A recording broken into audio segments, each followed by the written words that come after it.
അപ്പോൾ ഫ്രണ്ട്സ്, ഇന്നത്തെ സ്പെഷ്യൽ ഇതാണ് കത്രിക്ക.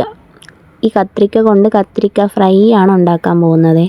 അതുകൊണ്ട് ഞാൻ ഈ സൈസിലാണ് ഇത് അരിഞ്ഞെടുക്കുന്നത്. എനിക്കാണെങ്കിൽ ഈ സാധനം എങ്ങനെ ഉണ്ടാക്കി തന്നാലും കഴിക്കാനായിട്ട് ഭയങ്കര ഇഷ്ടമുള്ളൊരു സാധനമാണ് കേട്ടോ ഇത് കത്രിക്ക. ഇന്നത്തെ എൻ്റെ എല്ലാ വീഡിയോയിലും കാണും ഞാൻ ഒരു ഈച്ചേനെ ഇട്ട് അടിക്കുന്നത്.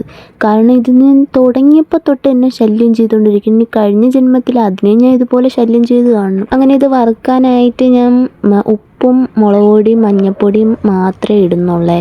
അങ്ങനെ ഞാൻ ഇതിൽ മുഴുകിയിരുന്നപ്പോഴാണ് ആ ചെടിയുടെ ഇടയ്ക്കോട്ട് ശ്രദ്ധിക്കുന്നത്. അവിടെ ഇരിക്കുന്ന ആളെ കണ്ടു. അവനെ കുറേ നാളായിട്ട് ഇവിടെ കാണാനില്ലായിരുന്നു. അവനെ കാണാനില്ലാത്തതുകൊണ്ട് ഇവിടെ അന്വേഷിച്ചുകൊണ്ടിരിക്കുകയായിരുന്നു. നമ്മൾ വിചാരിച്ച് ചത്തുപോയെന്ന്. അങ്ങനെ കുറച്ച് വെള്ളവും കൂടെ ഒഴിച്ചിട്ട് കുഴച്ച് ഞാൻ ഈ പരുവത്തിലാക്കി എടുത്തിട്ടുണ്ട്. എന്നിട്ട് എണ്ണ ചൂടായി കഴിഞ്ഞപ്പോൾ എല്ലാം കൂടെ വാരി അതിലോട്ട് ഇട്ടിട്ടുണ്ട്. എന്നിട്ട് അടച്ചും വെക്കുന്നുണ്ട്. അപ്പോൾ പെട്ടെന്ന് വെന്തും കിട്ടും. ആ സമയം കൊണ്ട് ഞാൻ തന്നെ ഉണ്ടാക്കി വെച്ചൊരു പഴംപൊരിയും കൂടെ അകത്താക്കി.